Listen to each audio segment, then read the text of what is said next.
Where do you stand on the issue of tax cuts? Well, I'm a huge supporter of tax cuts.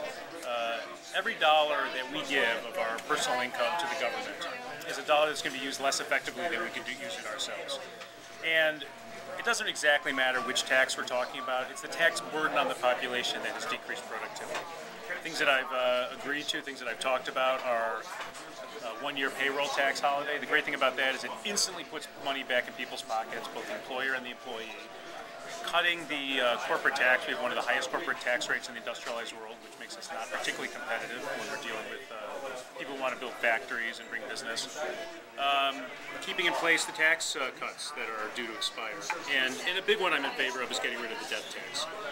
That's a double tax. People have already been taxed on their income. They've built their business after they've had their net income, and then they're getting taxed again, their families, when they try to pass on their businesses or their personal wealth. So all of those things come down, and just the tax burden in general needs to come down. Would you have supported a sales tax on soda, candy, alcohol, and even other sales taxes, as Beth Colson did? I don't know Beth Colson's record on the subject of the soda tax. She did support a beer tax at one point, which I was pretty concerned about. That was a number of years ago. No, I don't. Look, I'm not a supporter of any tax increases. I've already signed a number of organizations' tax pledges, which I pledged to not raise vote to raise taxes.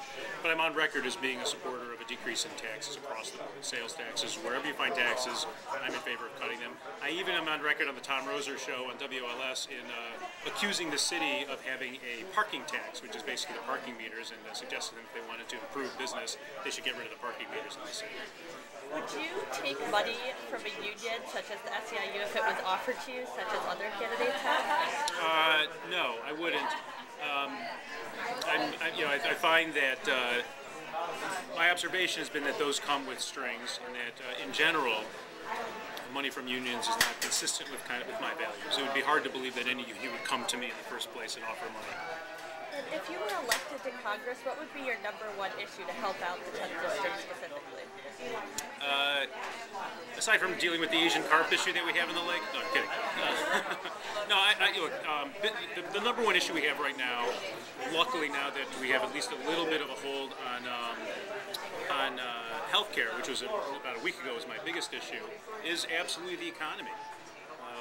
There's a graph out there which I saw recently which was very disturbing to me, which was it wasn't a graph of unemployment, it was simply a graph of the number of jobs left in the economy.